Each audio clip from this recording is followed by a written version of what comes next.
Oke, bismillahirrahmanirrahim. Assalamualaikum warahmatullahi wabarakatuh. Assalamualaikum warahmatullahi wabarakatuh. Ya, alhamdulillahirabbil alamin. Sholatan wassalaman ala Rasulillahi amma ba'd. Selamat malam, selamat bergabung kepada para pendengar podcast dimanapun Anda berada. Alhamdulillah senang sekali pada malam hari ini saya Muhammad Fitra Asyidiki dapat membersamai di acara podcast Himpunan Mahasiswa Islam Komisariat Kedokteran Unhas yang ke volume 3. Pada kesempatan kali ini kita telah dipertemukan dengan 3 orang narasumber kita yang sangat luar biasa. Yang pertama ada Dr. Ahsan Muing yang akrab disapa Dr. Acang. Selamat malam, Dok. Malam. Ya, beliau merupakan perwakilan dari komunitas dokter supporter, komunitas pencinta klub PSM Makassar yang juga diisi oleh para dokter. Kemudian selanjutnya ada narasumber kita yang merupakan Komandan Satuan Brimob Polda Sulsel, Kombes Pol Heru Novianto. Selamat malam, Komandan. Selamat malam. Ya, terima kasih telah bergabung. Kemudian ada narasumber kita yang ketiga adalah media officer dari PSM Makassar, Pak Sulaiman Kadir. Selamat malam, Pak Sule. Selamat malam. Mungkin sebagai pernyataan awal ya, kita ingin tanyakan dulu kabarnya ketiga narasumber kita. Bagaimana kabarnya, Dok? Alhamdulillah. Ya, bagaimana kabarnya, Komandan? Alhamdulillah. Bagaimana kabarnya, Pak Sule? Alhamdulillah sehat. Ya. Mungkin untuk mengawali diskusi kita biar lebih akrab, mungkin bisa diceritakan kesibukan masing-masing dulu. Pak, sampai hari ini mungkin dari Dokter Acang lagi sibuk apa ini, Dok?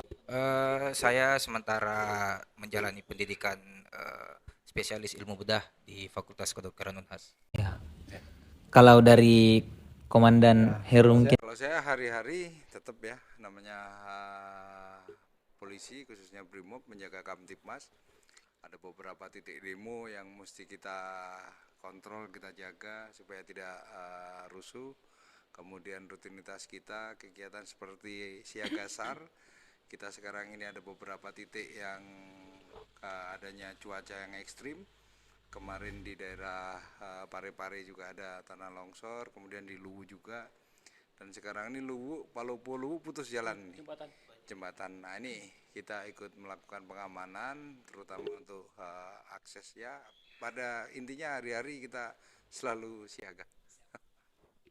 Juga dari Pak Sule, dari media officer ingin berimbang juga dengar-dengar ini ya, lagi libur ya PT 3. Saya sekarang sibuk libur. Iya, jadi nggak ada kompetisi. Ya, ngapain latihan kalau nggak bertanding? Nah, itu deh. Ya kan? Latihan mulu, tandingnya kapan? Jadi ya sekarang lagi sibuk libur. Siap.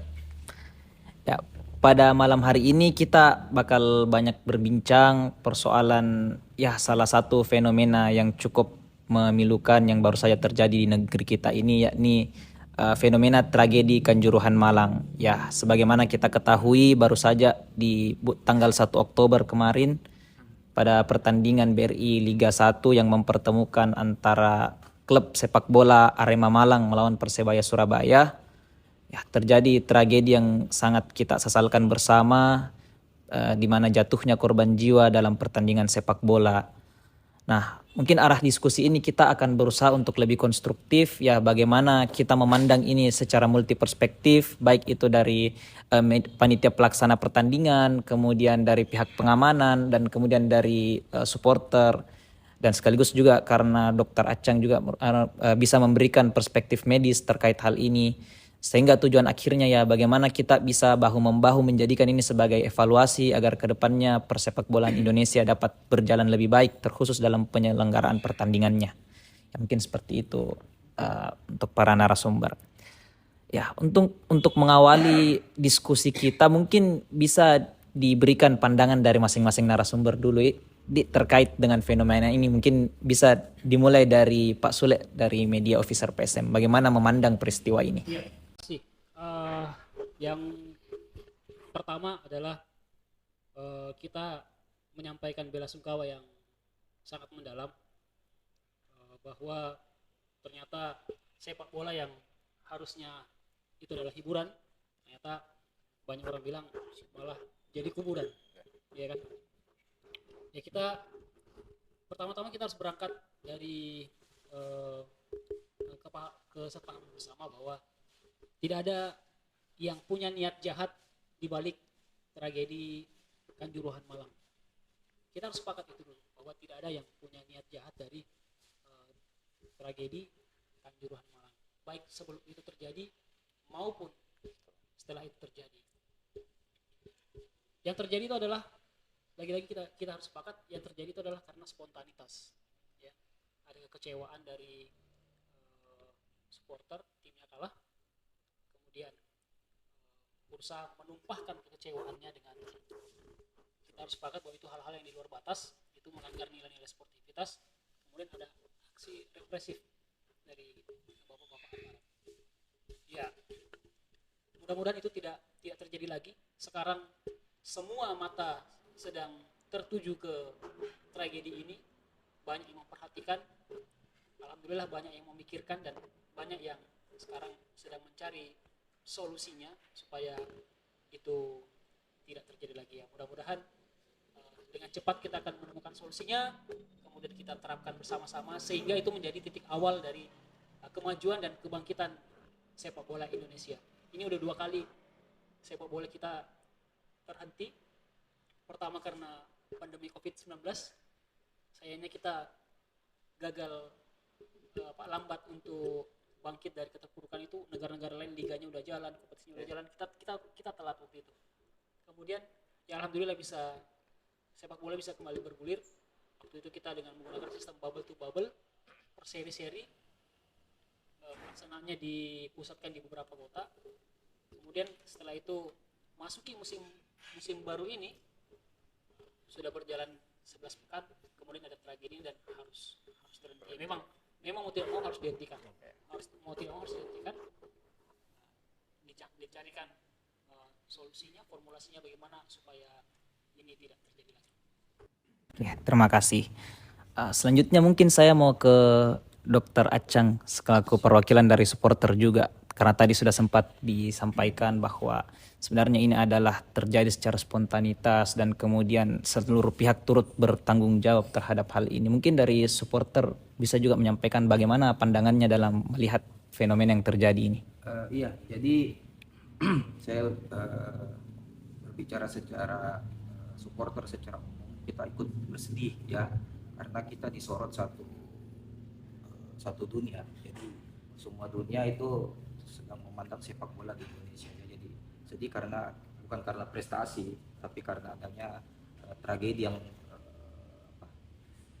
merenggut nyawa sampai hari ini 133. Jadi ya seperti dibilang tadi sama Om Sule, harusnya sepak bola itu jadi hiburan buat kita para supporter, cuman jadinya kuburan. Jadi ya mau kita sangat sedih karena banyak sekali yang kalau mau dipikir dirugikan dengan terhentinya liga, ya, baik itu dari klub, dari pemain sendiri, ya, bahkan elemen-elemen kecil, sebut saja yang di pedagang di sekitar stadion, penjual-penjual jersey, penjual-penjual makan, itu otomatis dengan tidak jalannya liga, ya tidak ada pertandingan, mereka juga tidak ada rezekinya. Jadi banyak sekali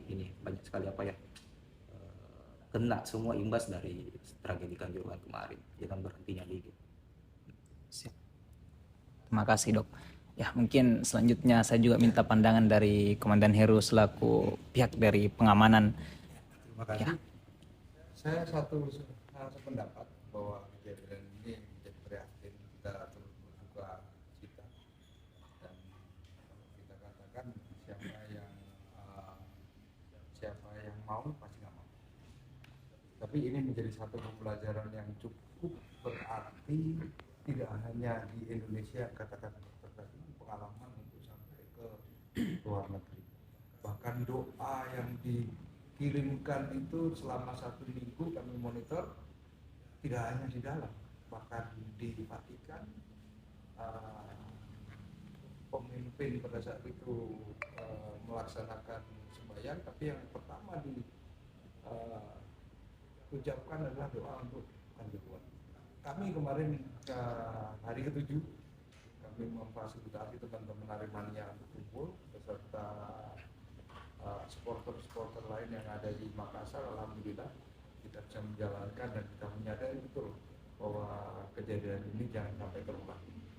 Terlepas siapa yang salah, siapa yang benar, kita tidak membahas itu ya, karena nanti ujungnya sudah di peradilan juga berjalan.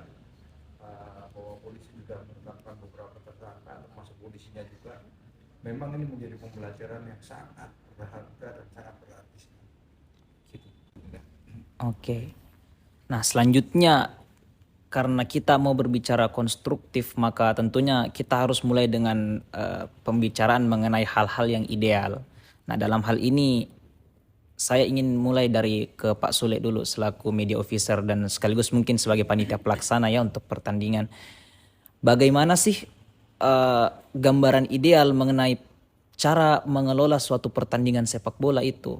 Termasuk dalam hal-hal seperti mulai dari penentuan waktu pelaksanaannya, kemudian distribusi tiket ke penonton, kemudian bagaimana memastikan bahwa kapasitas stadion sesuai dengan jumlah penonton yang masuk dan penonton yang masuk pun clear dari barang-barang yang berpotensi menimbulkan hal-hal yang tidak diinginkan. Mungkin bisa dijelaskan dulu gambaran umumnya, Pak. Jadi kalau kita berbicara pertandingan sepak bola itu tidak sesimpel yang orang pikirkan. Tidak orang datang 11-11 main, ada wasit, selesai, pulang. Tidak. Tapi dalam setiap pertandingan itu ada masa-masa persiapan. Minimal 3 hari. 3 hari persiapan. Jadi sepak bola di era modern sekarang seperti yang saya bilang tadi, yang nggak asal datang ke lapangan 11-11 pakai baju yang sama kemudian main selesai, tidak. Ada masa-masa persiapan, dan selama masa-masa persiapan tuh memang ada orang-orang yang khusus yang berkompeten yang ditempatkan untuk menyiapkan pertandingan itu. Misalnya security officer yang bertugas memikirkan dan menjalankan hal-hal yang berkaitan dengan pengamanan. Venue manager, ya, orang-orang yang bertugas memikirkan bagaimana pertandingan ini bisa berjalan lancar sesuai dengan regulasi, ya stadionnya, ya lapangannya, ya ruang gantinya, ya banyak. Ada juga namanya match commissioner, orang yang memimpin pertandingan. Dia istilahnya dia perwakilan dari PSSI, orang yang perpanjangan tangan PSSI. Jadi tidak sesimpel yang orang pikirkan. Persiapannya hampir 3 hari. Mulai dari tim datang, itu kita udah komunikasi dengan tim lawan. Kita sebagai panpel sudah menghubungi tim lawan. Kapan nih datangnya? Pesawatnya jam berapa? Tibanya jam berapa? Kita jemput di bandara, kita antar ke hotel tempat tujuan. Sekaligus kita menempatkan salah satu orang liaison officer LO yang akan melayani tim tamu selama dia berada di venue pertandingan. Jadi seperti itu. Itu memang sudah ada timeline-nya. Mulai hari H-2, H-1, match day sampai H+1. Itu semuanya sudah ada bagaimana cara kerjanya, dan semua harus sesuai dengan regulasi. Setiap regulasi yang dilanggar itu pasti ada punishment-nya, ada berdampak hukuman. Tidak sesimpel yang orang pikirkan. Soal tadi tiketing, ya. Itu pasti sudah disesuaikan dengan kapasitas seat atau kapasitas stadion yang kita pakai untuk pertandingan.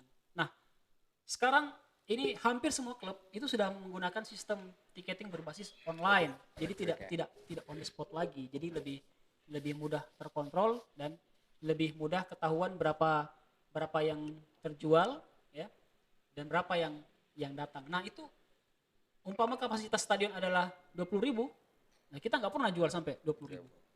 Pasti ada selalu ada selisih yang kita siapkan supaya penonton tidak membludak. Oke. Selanjutnya saya mau ke Pak Komandan Heru. Jadi tadi kalau kita sudah berbicara dari perspektif pengelolaan dari Panpel, selanjutnya kalau dari segi pengamanan, Pak, bagaimana sih prosedur ideal dalam pengamanan pertandingan sepak bola yang selama ini diterapkan, termasuk jika kita mau secara spesifik menjurus mungkin persoalan bagaimana mengatur alokasi jumlah personil yang ditempatkan, kemudian penempatannya bagaimana, kemudian bagaimana menjaga kondusivitas selama pertandingan itu. Mungkin bisa diberikan gambaran dulu, Pak. Jadi gini Dina, seperti yang disampaikan tadi Bang Sule ya, memang persiapan untuk menuju hari H itu tidak sebentar dan tidak mudah.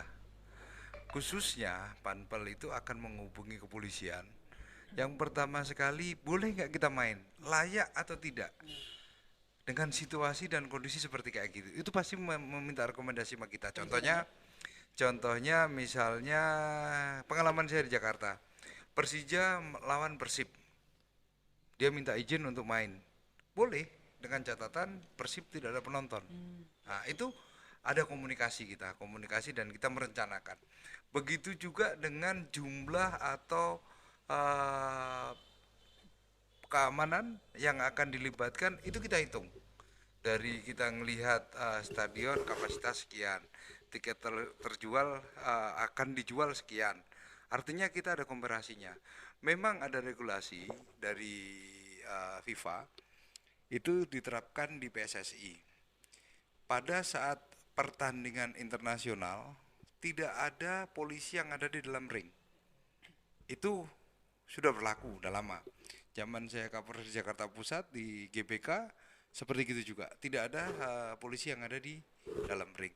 Harapannya ya memang olahraga is olahraga. Jadi jangan ada terlihat nampak wah ini ada polisi kelihatan tidak aman. Mencekam. Nah itu regulasi FIFA yang diterapkan di PSSI. Di Parepare kemarin begitu juga. Jadi petugas tidak ada di ring. Nah, ya mohon maaf, kelemahan penonton Indonesia dengan penonton di luar kan benar-benar entertain olahraga itu. Bahkan bola itu menjadi satu hiburan yang cukup menarik lah. Nah di Indonesia hampir seperti kayak gitu. Sudah mengarah ke sana. Kita lihat kemarin di tayangan bawa anak-anak, bawa ibu-ibu. Artinya memang mereka butuh hiburan. Tetapi mentalitas atau kondisi psikisnya penonton-penonton kita ini tidak semuanya sama. Seperti kalau sudah ada di PSM itu ada grupnya Red Gang, yang saya baca ada 12 grup itu. Mereka kalau datang bersama, mereka ada leadernya dan mereka nurut. Tetapi mohon maaf, kalau yang dari kampung ikut datang ke sana, itu belum tentu ada leadernya dan belum tentu mereka mengikuti regulasi yang sudah disepakati. Nah ini yang menjadi poin kita untuk bagaimana semua bisa mengikuti regulasi. Memang tidak gampang, jumlah 20.000 orang itu banyak sekali loh, banyak sekali. Nah ini kalau kami sendiri, kami sudah ada ketentuan bagaimana evakuasi. Evakuasi yang utama adalah kalau di kami VIP. VIP itu siapa? Pemain, official team, wasit, sama tamu VIP kalau memang ada di tempat tribun yang VIP. Itu yang utama yang kita akan selamatkan, akan kita evakuasi dulu. Sehingga VIP ini tidak menjadi korban. Cuma masalahnya kemarin yang kita lihat di Kanjuruhan, VIP Persebaya sudah diselamatkan. Artinya sudah ditarik, bahkan pada saat keluar mendapat hadangan, kita lihat di tayangan. Nah, Kapolres pun memimpin untuk menyelamatkan VIP. VIP dalam hal ini adalah Persebaya. Tetapi ternyata di dalam terjadi kerusuhan. Memang benar kalau kita lihat tindakan represif aparat memang terjadi pada saat itu. Karena dilihat orang udah turun semua, udah mendekati ke pintu pintu gate-nya itu, sehingga melakukan tindakan. Nah ini yang perlu kita sadari dan kita pahami bersama, bahwa kita tidak bisa sendiri-sendiri. Yang disampaikan tadi Bang Sule tadi, memang mesti prepare lebih detail lagi gitu Ninda.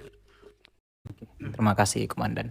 Ya selanjutnya ke Dr. Aceng, mungkin tadi sudah dijelaskan bagaimana sebenarnya persiapan dari baik panitia pelaksana maupun pengamanan. Mungkin kalau dari supporter sendiri Dok, semisal dalam menghadiri suatu pertandingan sepak bola dari suatu komunitas, bagaimana konsolidasi yang terbangun di internal supporter sendiri?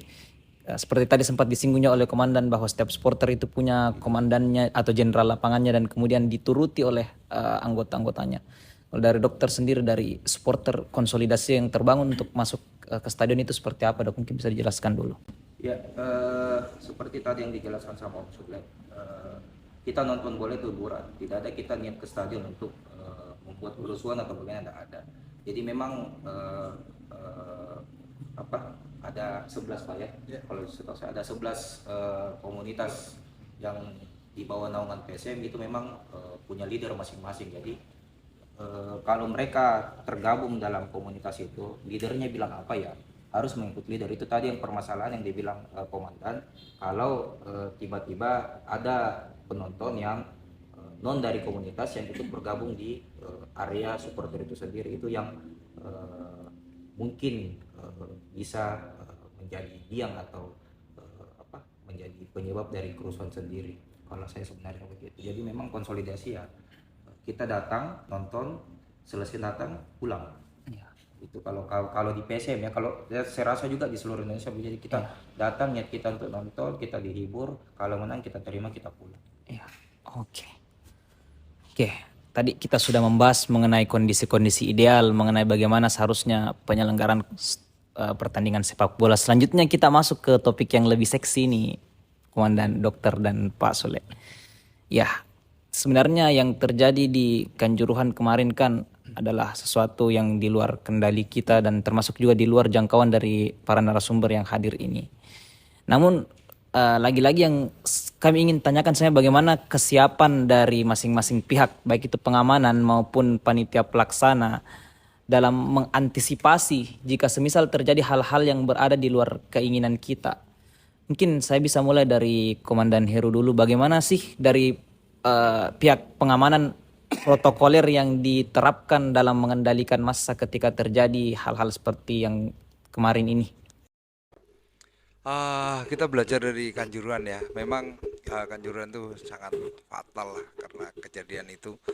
Tapi kami melihat, memang sebenarnya kami melihat ada sisi-sisi yang memang sudah disiapkan. Contohnya pada saat pemain Persebaya masuk, itu dikawal ketat, bahkan kita sudah menggunakan kendaraan lapis baja, sampai Kapolres Surabaya sendiri sudah ikut mengawal. Jadi walaupun tidak ada penonton, tetapi keselamatan pemain Persebaya pada saat itu saya melihat sudah dikawal dengan baik. Sampai di dalam bahkan Kapolres juga udah nyampaikan, tolong Anda main fair play karena ini jangan memicu, kadang-kadang nih pemain di dalam itu memicu penonton di luar karena mainnya kasar atau mungkin kepemimpinan wasit yang tidak imbang, itu yang membuat supporter tuh emosi. Nah ini karena Pak Kapolres kemarin saya melihat sudah memberikan atensi itu. Anda fair play, Anda main bagus, main rapi, tidak ada yang mencederai dan sebagainya. Dan alhamdulillah berjalan semuanya normal, bahkan kalau kita katakan sampai kick off terakhir itu aman-aman aja. Nah di situ kita memprediksi bahwa supporter karena sudah turun, akhirnya kita memberikan pelayanan terhadap VIP yang pertama, yaitu Persebaya untuk kita selamatkan. Itu kan artinya kita sudah mempunyai CBCB atau cara bertindak kalau ada kayak gini. Nah, terlepas terjadi represif di tengah lapangan sehingga sampai terjadi penembakan gas air mata untuk membubarkan, tapi ternyata pintu-pintunya belum terbuka secara sempurna.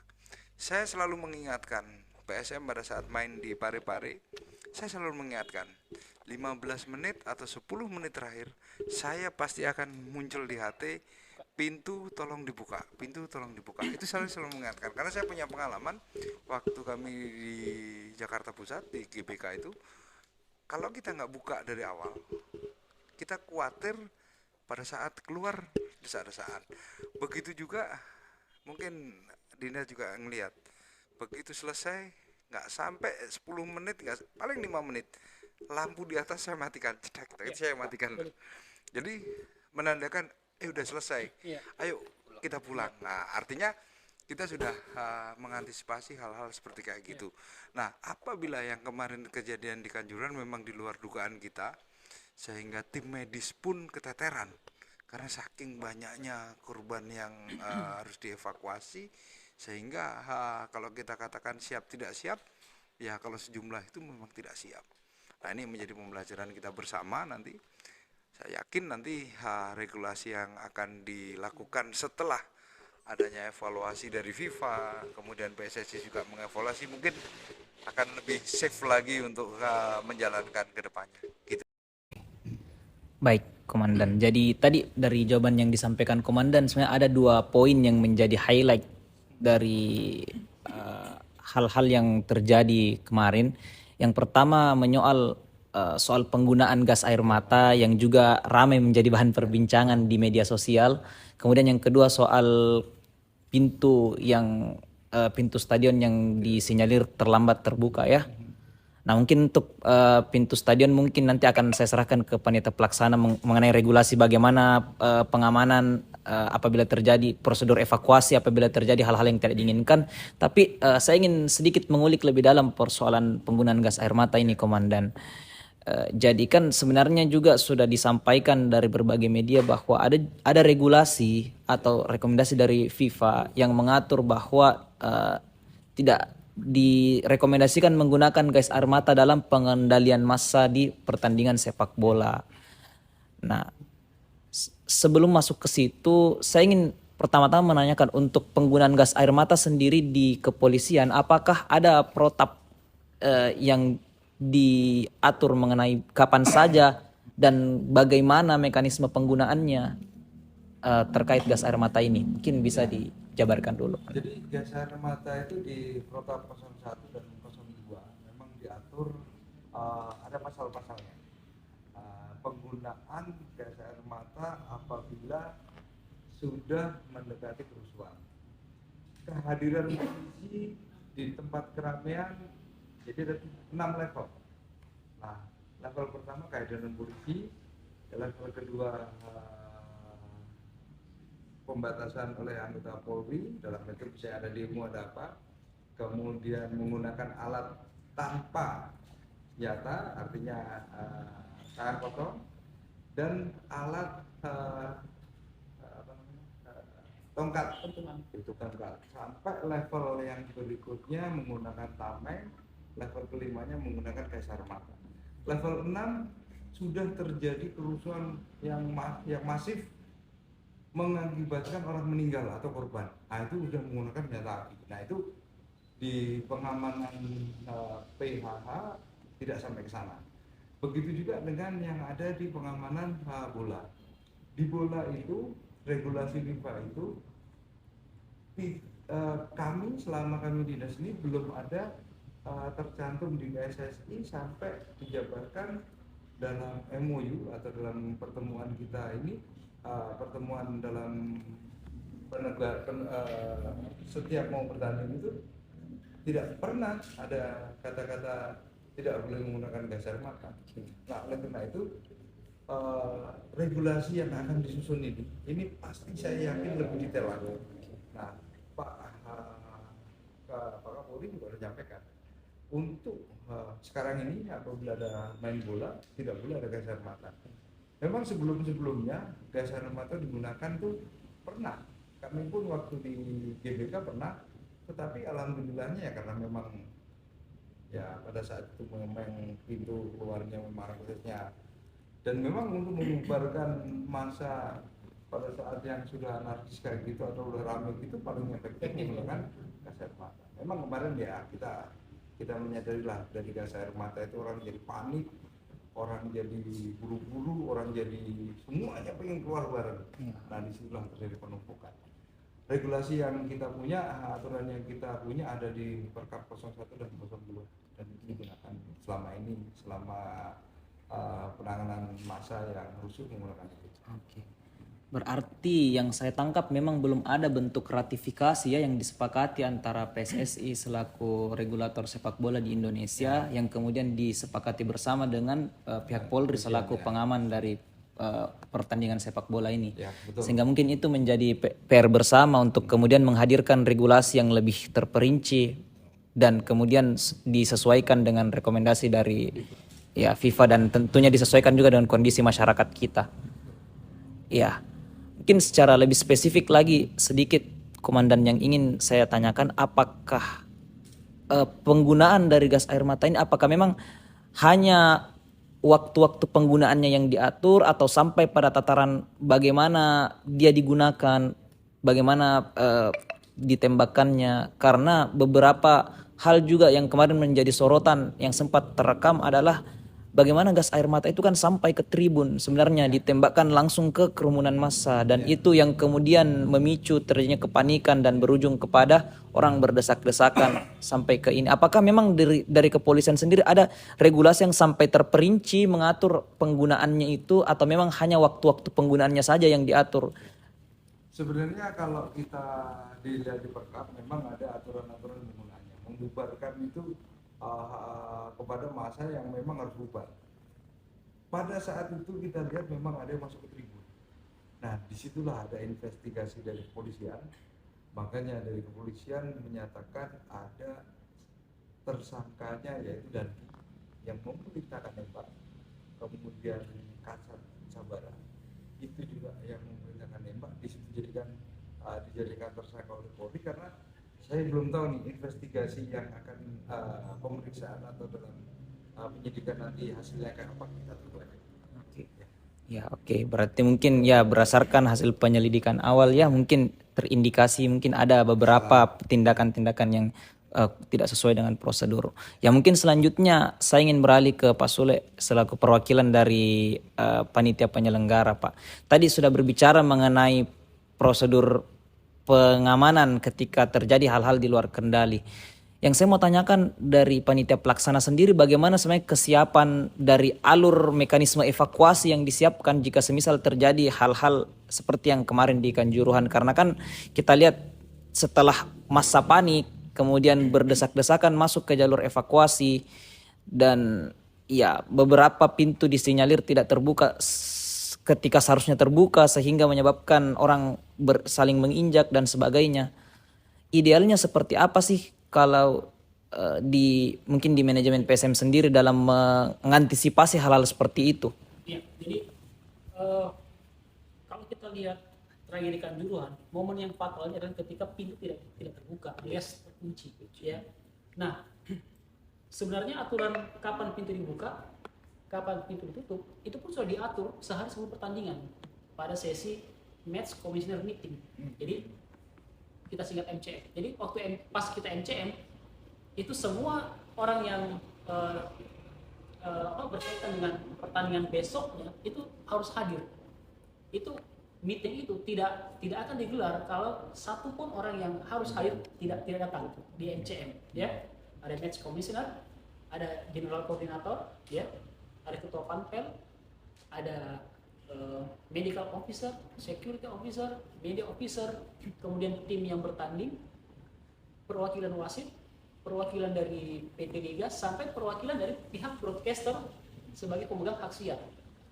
Itu harus hadir semua.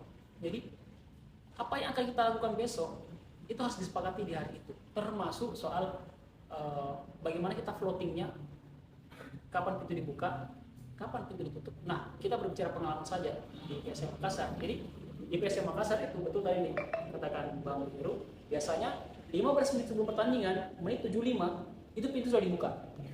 Semua pintu sudah dibuka. Ya. Kalau saya tidak salah di Parepar itu ada 8 pintu, Bang. 8 pintu. Itu harus dibuka semua. Jadi memberikan kesempatan kepada penonton yang mungkin sudah mau pulang duluan, oke, silakan supaya tidak terjadi penumpukan massa. Begitu juga ketika pertandingan dimulai, biasanya pertandingan babak pertama itu pintu udah kita tutup karena kita yakin ini penontonnya sudah punya tiket, ini sudah masuk semua, ya kan? Mana ada orang yang mau terlambat, itu kan malah justru orang sengaja mau lebih duluan, ya kan?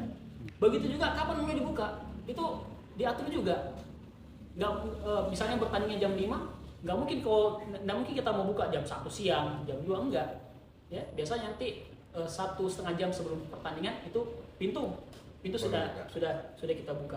Jadi memang sudah ada sudah ada rencana, sudah terencana dengan baik. Nah, yang terjadi di Kanjuruhan Malang yang kita sesalkan adalah kenapa sampai sudah selesai pertandingan bahkan pintu belum juga terbuka. Nah, ini bukan saya kita tidak mau nyari Investigasi. iya siapa yang salah, Investigasi masih berlanjut. siapa yang bertanggung jawab, tapi ada pihak yang melakukan Bertanggung jawab, investigasi. ya. Iya. Ya, mungkin saya juga ingin mengelaborasi lebih jauh tadi persoalan kesiapan panitia pelaksana lagi-lagi. Sebenarnya bagaimana sih dari panitia pelaksana sendiri dalam mengimplementasikan regulasi-regulasi yang sudah dibangun baik itu dari PSSI selaku regulator di tingkat nasional maupun FIFA selaku regulator di tingkat internasional, apakah sudah sejauh mana aturan-aturan yang menyangkut penyelenggaraan pertandingan itu mampu diimplementasikan oleh panitia pelaksana di Indonesia? Mungkin terkhusus dijelaskan juga untuk PSM Makassar sendiri, mulai dari infrastruktur, kemudian sarana dan digitalisasi misalnya di dalam stadium.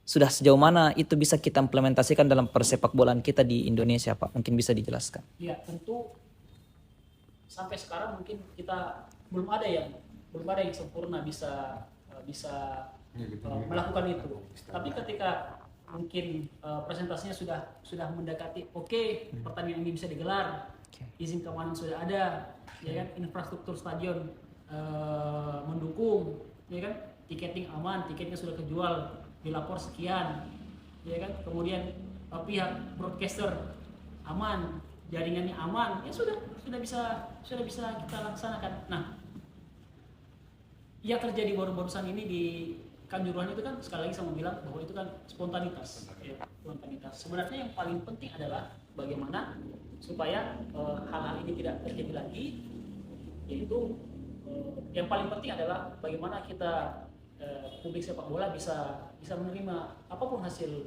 pertandingan. Mungkin teman-teman belum tahu bahwa kedatangan Presiden FIFA ke Indonesia bertemu dengan Pak Jokowi salah satunya adalah mengedukasi supporter. Itu kan poin pentingnya. Mereka akan berkolaborasi.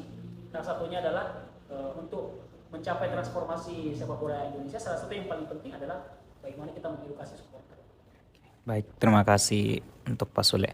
Ya, selanjutnya saya mungkin ke Dr. Acang selaku perwakilan dari supporter dan sekaligus dari aspek medis.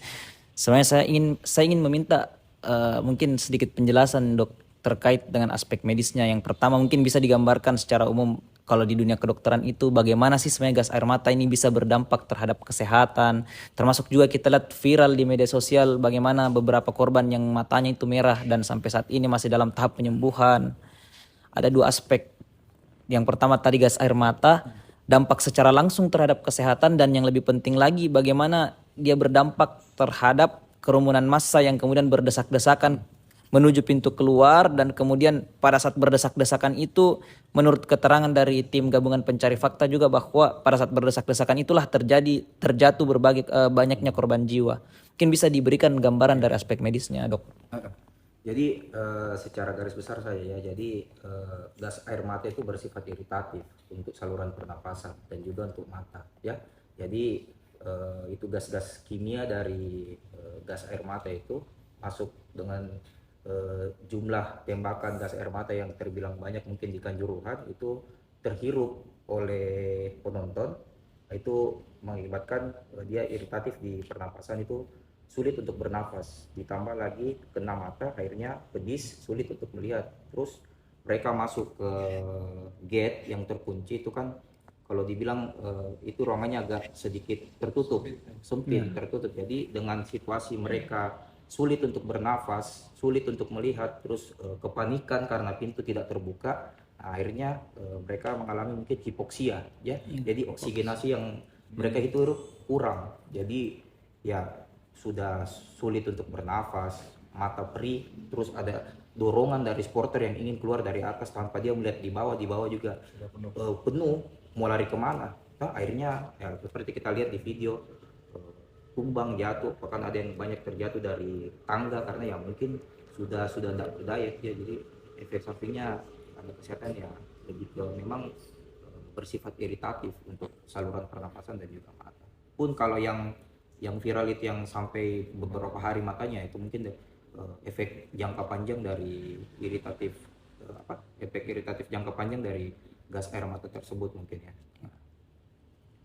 Ya, selanjutnya saya juga ingin meminta pandangan dari dokter sebagai perwakilan supporter sekaligus tenaga medis. Bagaimana sih sebenarnya dari pihak supporter dan tenaga medis memandang penggunaan gas air mata dalam pengendalian massa ini?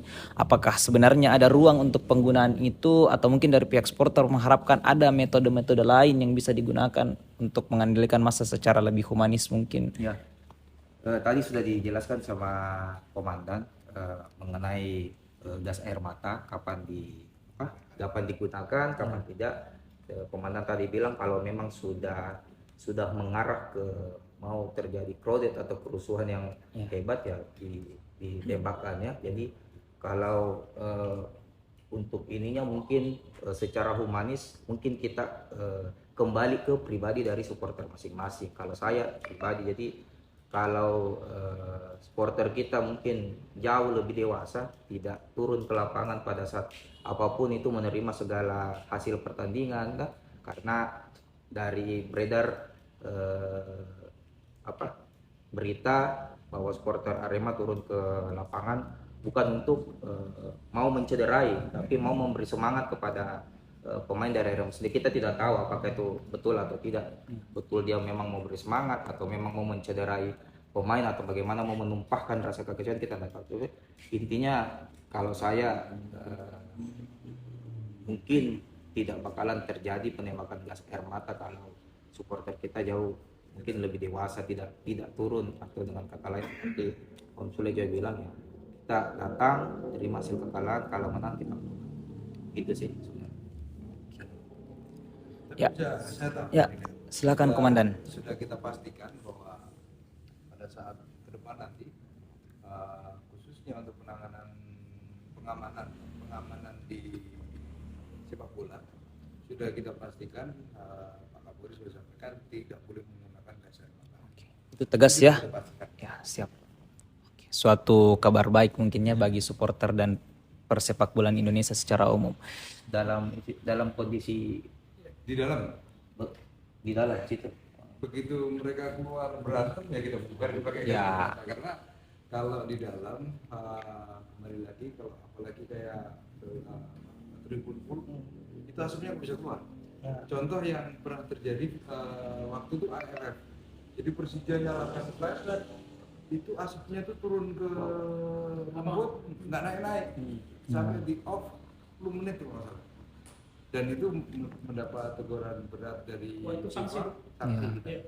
Jelas. Nah, artinya kalau kita menggunakan gas air mata juga di dalam tribun itu sangat riskan.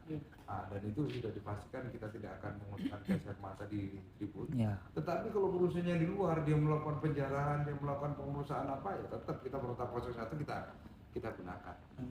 Karena kan kalau di luar anginnya kan lebih istilahnya lebih luasa, lebih cepat hilangnya daripada Ini untuk pertandingan sepak bola. ya, kalau di dalam Kalau di luar sudah bukan pertandingan sepak bola. sepak bola, ada Aksi urusan kriminal. ya. Ya. Oke. Dari tadi kita sudah mengulik mulai dari bagaimana aspek-aspek ideal yang harus ditegakkan baik itu dalam pelaksanaan maupun dalam pengamanan pertandingan sepak bola.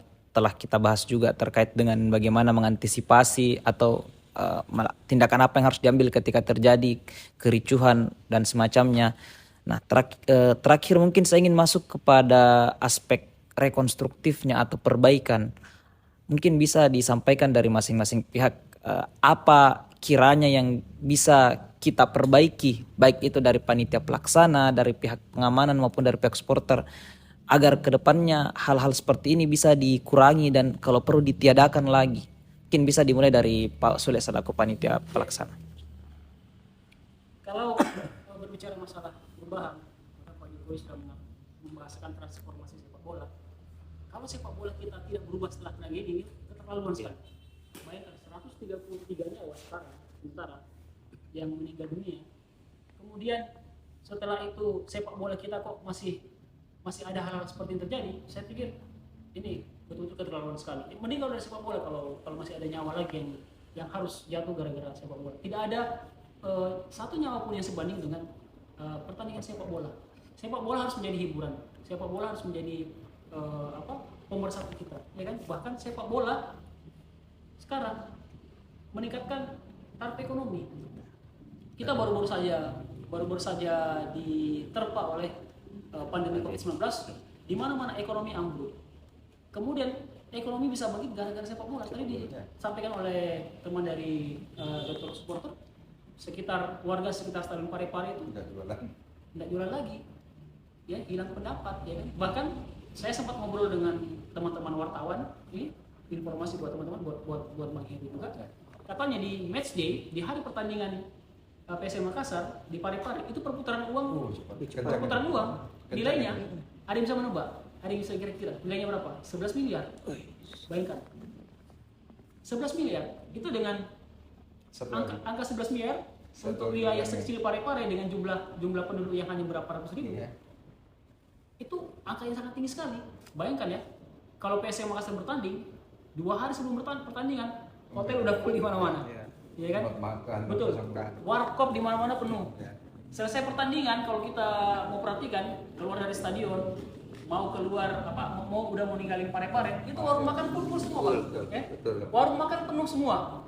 Nanti sampai di baru ada sepi tempat makan. Itu efek dari sepak bola. Bagaimana efek domino dari sepak bola? Nah, sepak bola kita ini bangkit. Bagaimana sepak bola bisa membangkitkan ekonomi pasca COVID-19? Pemkot Parepare sudah mempersiapkan 500 tenan di sekitar stadion untuk membantu UMKM meningkat. Bahkan bisa kita bayangkan betapa besarnya efek sepak bola terhadap ekonomi.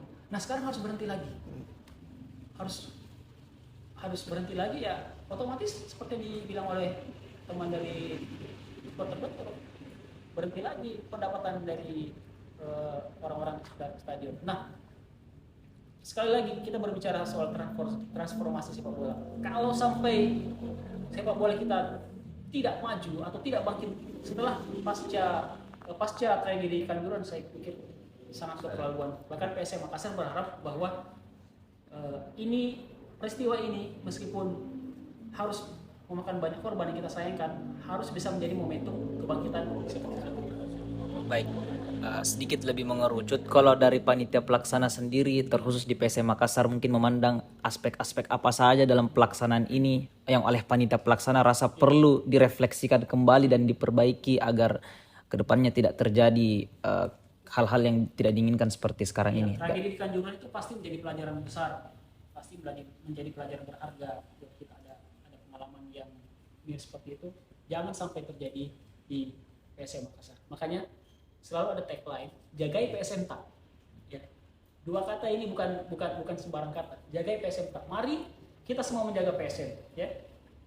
Teman-teman Pampel, klub yang bertanding, pemain, manajemen, official, supporter, semuanya kita jaga PSM. Jangan sampai ada hal-hal yang terjadi kemudian itu merugikan PSM Makassar. Ini ada kejadian di Kanjuruhan Malang yang kena imbasnya bukan cuma klub Arema saja, bukan hanya supporter Arema, semua elemen sepak bola Indonesia kena imbasnya.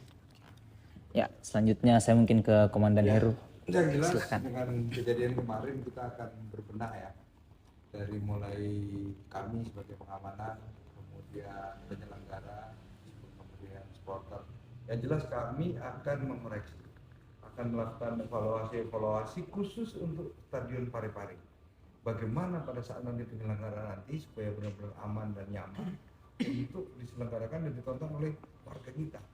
Begitu juga dengan kami selalu menggalang supporter-supporter. Contoh kemarin Jack datang, kami fasilitasi dengan kendaraan. Kemudian bonek datang, kami sebelum mereka datang kami sudah duluan. Artinya saya sebagai aparat pengamanan ini sudah mempersiapkan sedetail mungkin apabila terjadi hal-hal yang tidak diinginkan. Tetapi khusus untuk di stadion tetap kami akan melakukan koreksi, terutama dengan Pampel, ya, bagaimana regulasi yang akan kita gunakan dengan kondisi stadion yang memang begitu adanya. Nah, saya berharap dari teman-teman supporter juga memahami, menyadari apa yang harus dilakukan dan apa yang tidak boleh dilakukan. Apalagi kalau melihat timnya kalah terus marah, waduh. Ini PSM belum pernah kalah loh di sini. Ini kalau kalah nanti bagaimana saya nggak tahu nih supporter. Nah, silakan nanti Pak Dokter yang akan menyampaikan dengan adanya kejadian kemarin buat pembelajaran yang cukup berarti. Saya nambahin dikit dulu. Ya, silahkan. Jadi komitmen manajemen PSM Makassar termasuk Panpel sebelum Liga 1 ini bergulir, ketika pertandingan pertama kita gelar uji coba antara PSM Makassar melawan Solo United, kita berkomitmen untuk menjadikan supporter di stadion, terutama di Parepare itu merasa aman dan nyaman. Itu terus yang kami lakukan. Salah satu realisasinya adalah kita menerapkan sistem 2 kali screening tiket.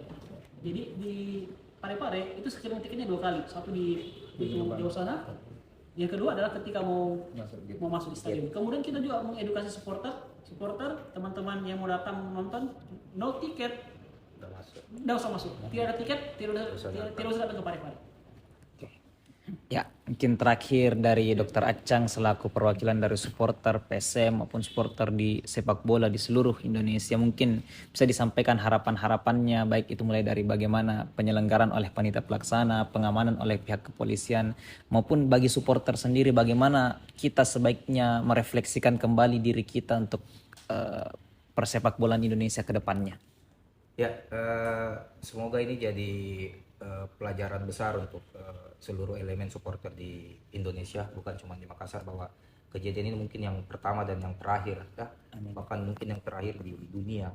Stop lagi ada kerusuhan yang jadi tumbal nyawa, karena tidak ada satu pertandingan yang lebih berharga dari nyawa manusia. Untuk Panpel tadi sudah dijelaskan, untuk keamanan sudah dijelaskan. Untuk supporter sendiri ya kita berharap supporter mungkin lebih dewasa untuk menerima hasil dari pertandingan. Kalau memang kita supporter tuan rumah kalah, kita menghujat, kita bicara kotor dan sebagainya, stop, cukup sampai di situ. Ya memang kita menumpahkan kekecewaan, kadang kita supporter ini kita hujat pemain, kita hujat tim, stop sampai di situ. Ya kita setelah itu ya kita menerima hasil dari pertandingan, kita dewasa, tidak usah buat kerusuhan, kita pulang jalan ke rumah, karena sepak bola itu memang murni hiburan. Karena jujur dengan adanya trauma tragedi Kanjuran ini bakal jadi trauma untuk supporter, terutama untuk ibu-ibu dan juga anak-anak. Tidak usah jauh-jauh dari istri dan anak aku saja sendiri yang selalu saya bawa anakku ke Parepare untuk nonton. Setelah tragedi Kanjuruhan dia bilang stop, tidak usah bawa ke sana. Jadi memang semoga ini traumatik. Jadi karena takut, ngeri, ketakutan. Jadi memang berharap ini memang jadi suatu pelajaran, ya, pelajaran berharga untuk kita semua elemen supporter di Indonesia, bahwa memang sepak bola itu suatu memang hiburan untuk masyarakat Indonesia. Kira gitu. Siap. Jadi para pendengar podcast, itulah tadi diskusi yang sangat hangat dan bermanfaat saya rasa dari ketiga narasumber kita. Ya, sebagai kesimpulannya tadi telah kita bahas secara panjang, lebar dan terperinci mengenai bagaimana sebenarnya prosedur yang diterapkan secara ideal, baik itu dalam pelaksanaan pertandingan maupun dalam pengamanan pertandingan, serta bagaimana supporter sebaiknya bersikap dalam menghadiri suatu pertandingan. Kemudian telah kita bahas juga mengenai bagaimana langkah-langkah taktis yang sebaiknya diambil dalam memitigasi atau mengatasi terjadinya hal-hal yang di luar kendali, serta yang terpenting langkah-langkah perbaikan seperti apa yang kiranya harus dilakukan, baik itu dari panitia pelaksana, dari pengamanan maupun dari supporter itu sendiri, agar kedepannya hal-hal seperti ini tidak lagi terjadi di persepak bolaan Indonesia khususnya maupun di persepak bolaan di seluruh dunia secara umumnya. Ya, selanjutnya mungkin saya ingin mengucapkan terima kasih yang sebesar-besarnya kepada para narasumber kita yang telah menyempatkan waktu untuk hadir pada podcast malam hari ini. Kepada Dr. Acang mewakili Dokter Supporter, kepada Komandan Heru mewakili Brimopolda Sulsel, dan kepada Pak Sule mewakili Media Officer dari PSM Makassar. Ya, semoga kedepannya apa yang kita diskusikan ini dapat membawa manfaat bagi para pendengar dimanapun Anda berada. Kami ucapkan terima kasih atas perhatiannya, dan jangan lupa untuk like, subscribe dan share video ini, dan sampai jumpa di podcast HMI Komisariat Kedokteran Unhas berikutnya. Billahi taufik wal hidayah. Yakinkan dengan iman, usahakan dengan ilmu, sampaikan dengan amal, yakin usaha sampai. Wassalamualaikum warahmatullahi wabarakatuh dan selamat malam. Waalaikumsalam warahmatullahi wabarakatuh.